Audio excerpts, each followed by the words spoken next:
Por la señal de la Santa Cruz de nuestros enemigos, líbranos, Señor Dios nuestro, en el nombre del Padre, del Hijo y del Espíritu Santo. Amén. Señor mío y Dios mío, creo firmemente que estás aquí. Me ves, que me oyes. Te adoro con profunda reverencia. Te pido perdón de mis pecados y gracia para hacer con fruto este rato de oración. Madre mía Inmaculada, San José mi Padre y Señor, Ángel de mi guarda, interceded por mí.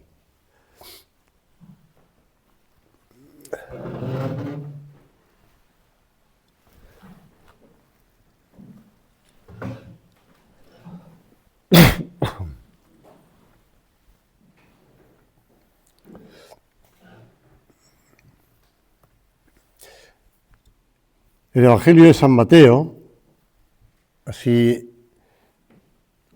empezaba nuestro Padre una meditación, pues en el año 1937, en la legación de Honduras, cuando estaban allí encerrados, refugiados por esa persecución tan tremenda que había entonces en España.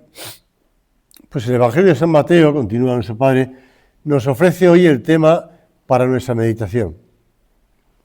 Escuchemos las palabras del Maestro, de las que siempre hay tanto que aprender. Bueno, eso es lo que pretendemos en la oración, ¿no? Escuchar al Señor. Escuchar al Señor y hablar con el Señor. Y nuestro Padre acudía mucho al Evangelio. De hecho, pues el otro día hablaba don Francisco de ese comentario suyo a esos textos que nuestro Padre meditaba con mucha frecuencia. Y continúa, habla del reino de los cielos y lo compara a un grano de mostaza.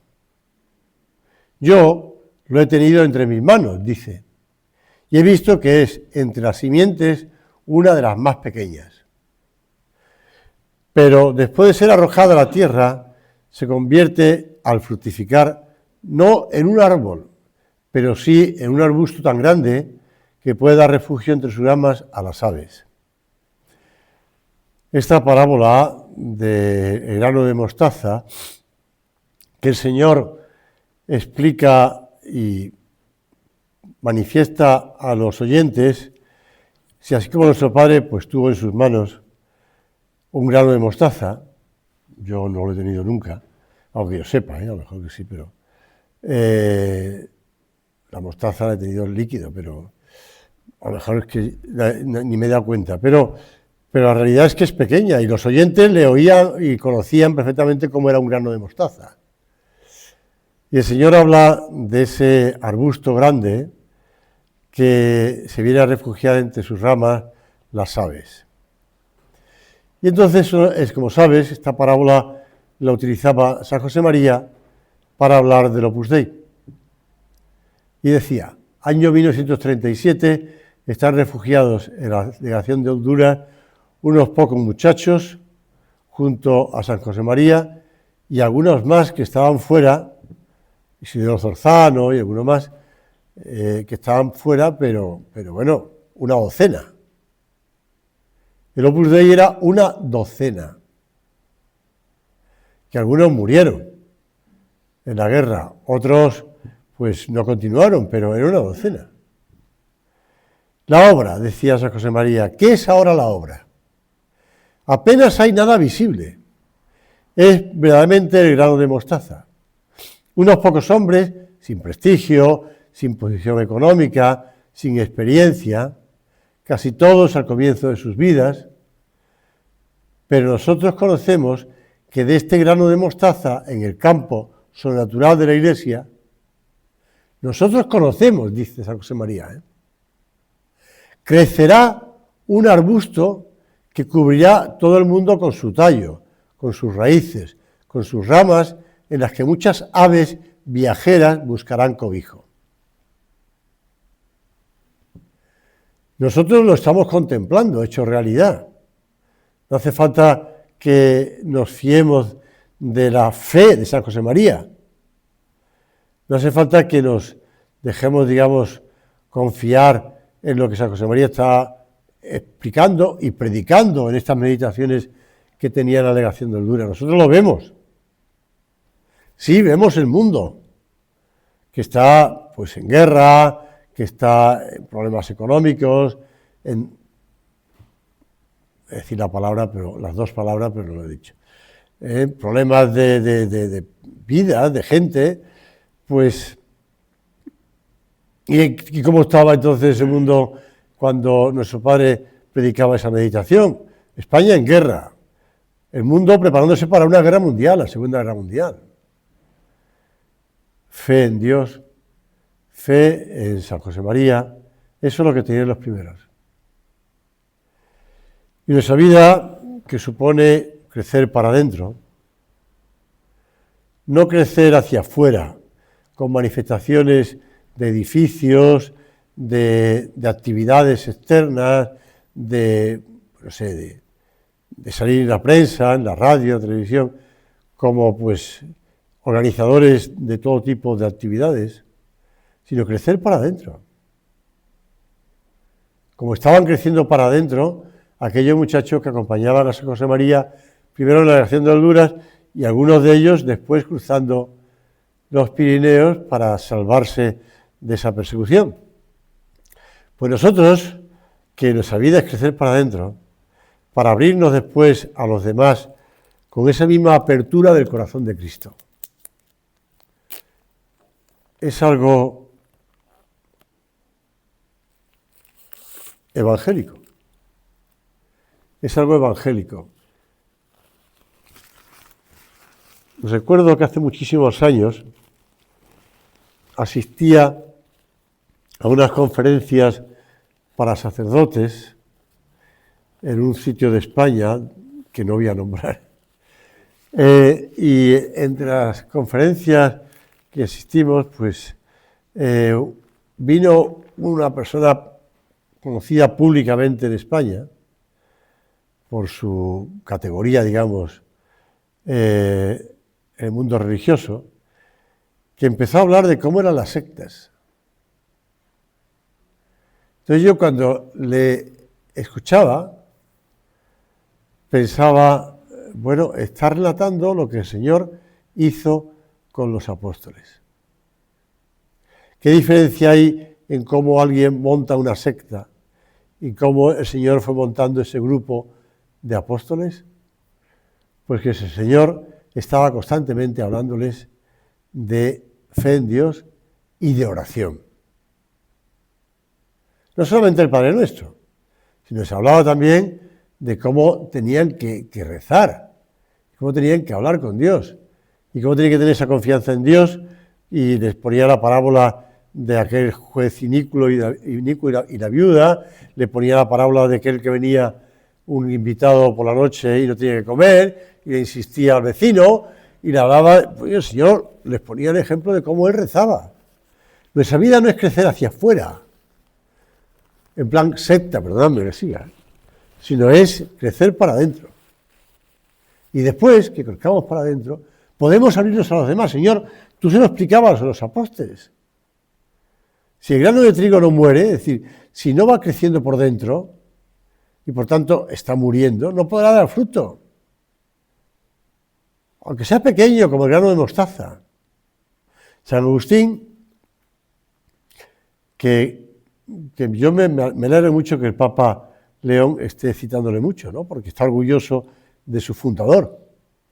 Pues San Agustín nos ayuda a entender por qué necesitamos sostener nuestra vida en ese trato con nuestro Padre Dios, de hijos de Dios, en este mundo nuestro que nos rodea y donde debemos estar. En esa sociedad en la que estamos pues inmersos. El otro día don Juan Luis hablaba bastante de esto, ¿no? Pero bueno, la realidad es esa, pero y también don Marcos, el padre Marcos, ¿no? Pues la realidad tenéis que estar, estamos en el mundo. Y decía San Agustín, antes de permitir a la lengua que hable, el apóstol debe elevar a Dios su alma sedienta, con el fin de dar lo que hubiere bebido y esparcir aquello de que le haya llenado. También es frase de San Agustín, que la leí ayer en este libro de don Francisco Fernández Carvajal, bueno, crecer para adentro, pues de llegar a buen puerto, ya me salió la palabra. Pues lo leía en unas palabras de San Agustín que van parecidas en ese sentido. Es decir, si estás intentando ayudar a una persona y le estás hablando de Dios y no reacciona, háblale a Dios de esa persona. Casi palabra por palabra de San Agustín. Pues aquí San Agustín te lo dice, oye, antes de hablar a la gente, pues eleva tu alma a Dios, sedienta de Dios, porque todos estamos sedientos de Dios. Señor, todos te necesitamos. Todos necesitamos escuchar tu palabra, todos necesitamos escuchar tu consejo, todos necesitamos verte. Leyendo un libro de un sacerdote de la obra, explicando, no sé, porque lo encontré por ahí buscando algo, y alguien dijo, pues hombre, fulano de tal ha escrito un libro sobre el Apocalipsis. Dije, bueno, pues si él no es escriturista, pero bueno, era más bien, bueno, teólogo, por supuesto, ¿no? Pero profesor en Roma y tal, ya se jubiló. Pues este hombre, comentando el Apocalipsis, dice, bueno, es que los primeros cristianos, Dios, Jesús se ha ido a los cielos, ha desaparecido, y ha dicho, bueno, estaré con vosotros, sí, pero bueno. Pero lo que empieza es que Nerón y sus amigos empiezan las persecuciones. Y los pobres primeros cristianos se encuentran perseguidos, agobiados, y se encuentran en un mundo que les es hostil por todos lados, no solamente por la persecución, sino también por el paganismo que estaba tan extendido. Una sociedad pagana, una sociedad hedonista, una sociedad pues utilitarista, una sociedad individualista. Entonces dice, oye, un momento, comen el Apocalipsis. San Juan escribe el Apocalipsis. Cristo está vivo y está en medio de nosotros. Y eso les insiste. Pues eso también nosotros, Señor, tú estás vivo. Y estás en medio de nosotros, no ahora solamente en el salario, sino cuando estamos por la calle, cuando vamos de un lado para otro, cuando estás trabajando delante de un ordenador, o trabajando en la fábrica, o trabajando en la escuela, o trabajando donde sea. Estás trabajando y Cristo está ahí vivo.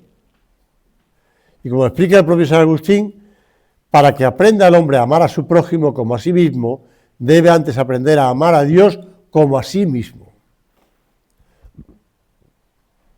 ¿Amas a Dios como a ti mismo? ¿Ves a Dios en ti? Ser contemplativos es pensar habitualmente en qué es lo que quiere el Señor, qué es lo que le agrada al Señor ahora, en este momento, cuando voy andando por la calle, cuando estoy haciendo deporte, cuando estoy, pues no sé, viendo una película, cuando estoy trabajando, cuando estoy, pues, dando un medio de formación, lo que sea.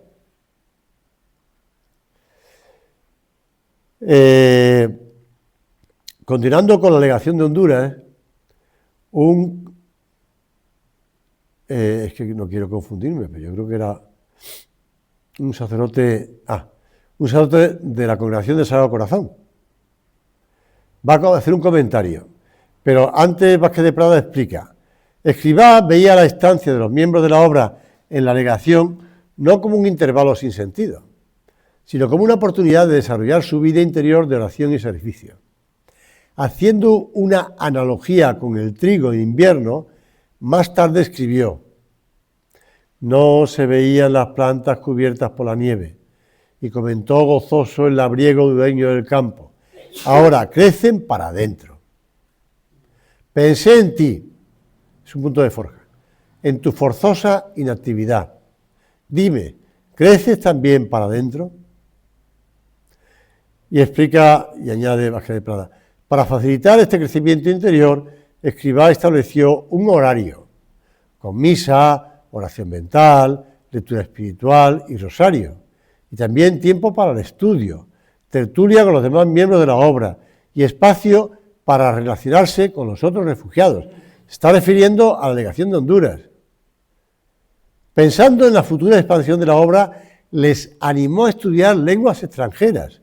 Por ejemplo, Del Portillo comenzó con el japonés. No pensó con el francés o el inglés, no, el japonés. Y un sacerdote de la Congregación del Sagrado Corazón, también refugiado de la delegación, observa. Es significativo que en aquel ambiente en el que pasábamos muchas horas jugando a los naipes, no me refiero a nada concreto, jamás vi a los chicos del padre entretenidos en el juego. Daba la sensación de que el padre estaba pensando en el después, viviendo muy plenamente el hoy. Esta frase de este religioso, de buen religioso, que se daba cuenta, ¿no? No pensaba en el hoy, ahora, encerrado. Pensaba en el después, viviendo el hoy. Hijos de Dios. Mirar al mundo como lo mira Dios. Eso es la vida contemplativa. Encontrar el quid divino en lo que hacemos. Y que se alimenta especialmente en la oración. Necesitamos el silencio. Y vivimos en una sociedad tan necesitada del silencio. Y no me refiero al silencio exterior, que también, sino al silencio interior. Silencio exterior. Yo eso decía a todos esos peregrinos que se confesaban conmigo en la Catedral de Santiago de Compostela durante años, porque estuve allí 13 años en Santiago, sí. Y además me coincidió 2 o 3 años antes, no recuerdo bien, yo creo que 3. Pues confesaba mucho en la catedral y venían muchos peregrinos. Y todos estaban de acuerdo. ¿Te diste cuenta de cuando estabas haciendo el camino, aunque fuese con un grupo de personas, al final había momentos en el que estabas solo o sola, momentos en que nadie te acompañaba? Pues porque el paso es distinto, porque el cansancio se acumulaba más en uno que en otro, porque sea, entonces te encontrabas solo. Y a base de ir solo, ¿no te diste cuenta de que no estabas solo? De que empezabas a hablar contigo mismo, o a pensar cosas, y terminabas hablando con ese Dios que está en tu interior. Y la gran mayoría me lo reconocía, por no decir todos, estaban confesando, con lo cual lo reconocían, que era verdad, terminaban hablando con Dios, porque estaban a solas con Dios. Necesitamos estar a solas con Dios, para poder tener ese recogimiento en la oración mental, en esa oración día a día, en evitar las prisas y la superficialidad. La superficialidad de pensar que conocemos el Evangelio, que conocemos la vida del Señor y que, bueno, que ya la hemos meditado muchas veces, etc. Estuve a punto de poner un trocito de una serie a mis alumnos de sinópticos y Hechos de los Apóstoles, pero al final no lo puse. Es un gran hospital Estados Unidos, urgencias grande, y entonces es una conversación entre la enfermera jefe que intenta organizar lo de urgencias y el adjunto jefe de médico de urgencias, ¿no? Entonces están los dos pues en una conversación a solas en medio del jaleo de urgencias, ¿no? Y le dice la enfermera: no quiero parecer un disco rayado, pero ¿tú estás bien? Llevas 3 cafés a las 11 de la mañana. Y el médico contesta: no duermo bien y me está fastidiando, como le dice otra palabra. El médico añade: pero libro 4 días la semana que viene y me iré a la montaña. Y entonces comenta la enfermera: te lo aconsejo. ¿Qué decía Shakespeare? Médico, cúrate a ti mismo. Entonces el médico se para y le dice: no fue Shakespeare, fue Lucas el discípulo, que se lo diría a Pablo el apóstol. Y añade: pero ¿qué sabré yo si soy judío? Shakespeare no tuvo nada que ver. Y ya. Y la otra insiste: te convendría bien seguir descansando. Dice mucha gracia porque es un diálogo, claro, bien el guionista, ¿no? Pero hace poner en boca de un judío la corrección a la otra, que no sé, bueno, ya una cruz al cuello, con lo cual, algo, y añade una frase de Cristo, bueno, de Cristo, de Shakespeare. El Evangelio no fue escrito por Shakespeare, ni por Chesterton, ni por quien tú quieras, ¿no? Ni menos por ningún literato del siglo de lo español. Cristo. Meditar en el corazón las cosas, para ver a Dios detrás de ellas y entender la realidad. Estas personas que están en medio de un jaleo, que están pues eso, recibiendo enfermos, pues porque han tenido un ataque al corazón, porque el otro le han herido de bala, porque el otro pues ha caído de la escalera y se ha roto unas cuantas costillas y la pierna, porque el otro, pues, en medio de todo ese jaleo, intentando además formar a otros estudiantes de medicina o de enfermería, mientras que están ellos interviniendo, mientras que están... En medio de ese jaleo aparece Cristo. Pues en medio del jaleo de tu vida tiene que aparecer Cristo. Tiene que aparecer tu conversación con Cristo y preguntarte, Señor, ¿estoy haciendo ahora lo que tú quieres que haga? ¿Como tú quieres que lo haga? ¿Tenemos esa presencia de Dios? Esa conversación con Dios, ese hablar con Dios, meditar en el corazón esas cosas, para vivir esa unidad de vida en medio de la calle y no quedar fragmentados en múltiples actividades, aunque nos cojan la cabeza y el corazón. Yo no sé si tú sabes quién fue la fuente, me puede corregir don José Luis después, pero yo creo que no. La fuente de la parte cuarta del Catecismo de la Iglesia Católica para la oración.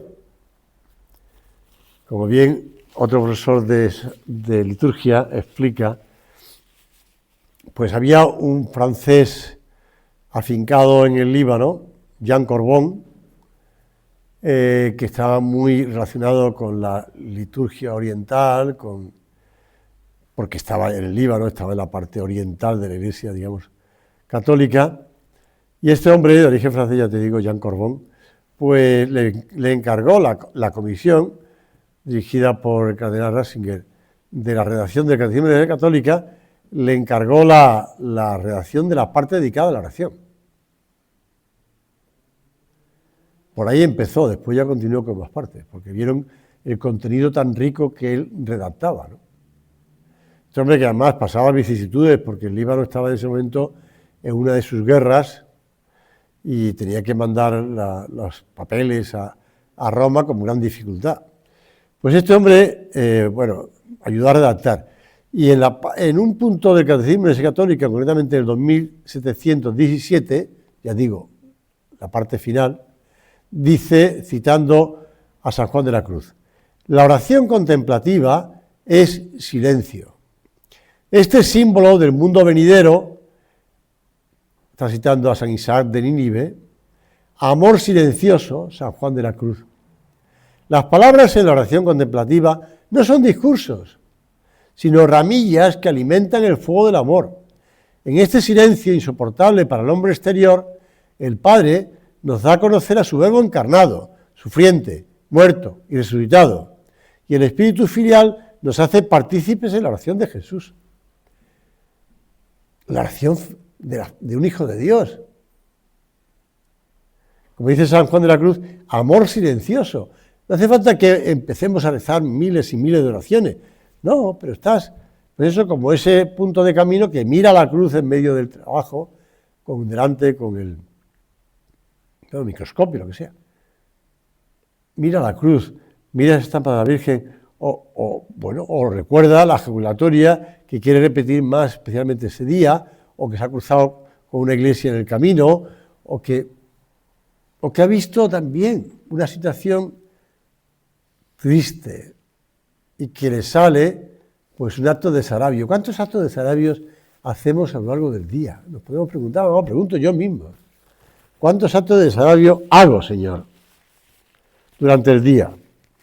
Conscientes de que vemos y oímos y sabemos de cosas que te ofenden gravemente. Sí, de acuerdo. Señor, la gente ya ha perdido, como se decía antes, ¿no? El oremus ha perdido, ¿no? Pues ya la gente ya no sabe qué es lo que está bien y lo que está mal, ya se deja llevar por las modas, ya se deja llevar por esto, por lo otro, y la gente, pues... Pero no por eso no ofenden a Dios. ¿Cuánto reparas a Dios por lo que ves? ¿Haces actos de desagravio o acciones de gracias? Como ya conté el primer día en la tertulia, pues he vivido en México. Y el pensar en la situación de México, por ejemplo, con la droga, con el cártel, con los cárteles, con la corrupción, etcétera, etcétera, uno puede pensar que ya no hay solución. Ya está todo así, con lo cual pues es difícil cambiar esa situación. Bueno, pero la realidad es que hay gente que no piensa lo mismo, ¿eh? La realidad hay gente que piensa como San José María en la legación de Honduras encerrados allí, que las cosas se cambian con la oración. Y hay gente, vamos, que rezan y ofrecen su vida por la conversión de gente metida en el narco, vamos. Que rezan y ofrecen su vida, ¿eh? No es ninguna broma. Porque uno puede pensar, pero esta gente es imposible que se conviertan, ¿no? Hay un sicario, ahora ya es ex sicario, esto está publicado, con lo cual se llama Ezequiel, alias Check, que narra en entrevistas cómo llegó al crimen organizado, sobrevivió a varios intentos de asesinato y finalmente durante su tiempo en prisión recibió un mensaje de Dios a través de una pastora, ¿de acuerdo?, que se acercaba a la cárcel a ayudar a esa gente. Y Ezequiel relata que tras aceptar a Cristo sintió que sanaba interiormente en su corazón y en su vida. Y va compartiendo hoy día su testimonio de cómo la fe lo ayudó a encontrar una nueva vida lejos del crimen y de la violencia. Y de hecho, hay un grupo, lo puedes encontrar en internet, que no lo tengo por aquí apuntado, pero que se llama así, Resanar o Recuperar o Restaurar, que es un grupo que atiende a todas las personas que han estado en contacto con la violencia del cártel, de la droga, estas cosas, para intentar recuperarles. A través de la oración y la fe en Cristo, claro está. No puede ser a través de los libros de autoayuda, esto que te venden en la estación de tren o en la estación de autobuses o en el aeropuerto, ¿no? Esos que están constantemente vendiéndose, hablando de la autoayuda. Si queremos de verdad llevar al Señor con nosotros, a los demás tenemos que llevarle con nosotros. Tenemos que cuidar esas manifestaciones de oración. Como decía el Papa León, cuando nos dejamos guiar por Él, nos ayuda a crecer, a transformarnos en una carta de Cristo, los unos para los otros. Cuidar esas manifestaciones de oración, cuidar ese trato personal con el Señor, los encuentros cara a cara con Jesucristo. ¿Tu oración de verdad es un encuentro cara a cara con el Señor? ¿Tu rosario es un encuentro, una mirada, esos tus ojos misericordiosos, le decimos a la Virgen? ¿Miramos a esos ojos misericordiosos de la Virgen, de la Madre, del amor hermoso? Cara a cara con Jesucristo. Y decía el Papa León XIV, Dios nos quiere, Dios los ama a todos y el mal no prevalecerá. Estamos todos en las manos de Dios, por lo tanto, sin miedo, unidos, tomados de las manos con Dios y entre nosotros sigamos adelante. La fe no nos evita la posibilidad de pecado, sino que nos ofrece siempre una vía para salir, la de la misericordia. No pensemos que el ambiente, que las personas que nos rodean, no podremos cambiarlos. Que ya es muy poderoso.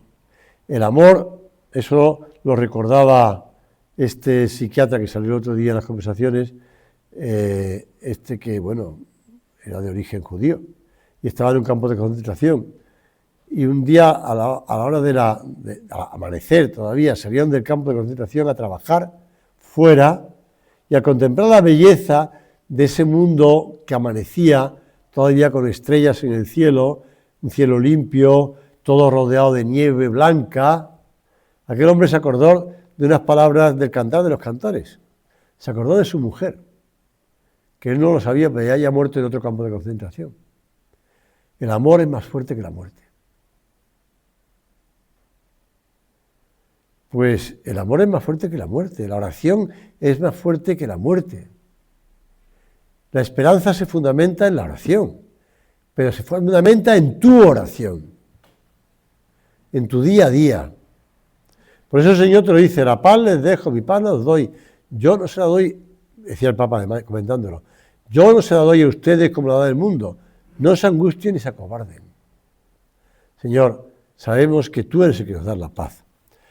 Pues siempre terminamos acudiendo a la Madre del Señor y la Madre nuestra. María es modelo y maestra de contemplación en esa vida diaria, en esos quehaceres ordinarios. Bueno, relata San Lucas, así que acudimos a ti, Madre mía, para que también nosotros tengamos esa presencia de Dios, esa vida de oración, ese crecer para adentro en el día a día.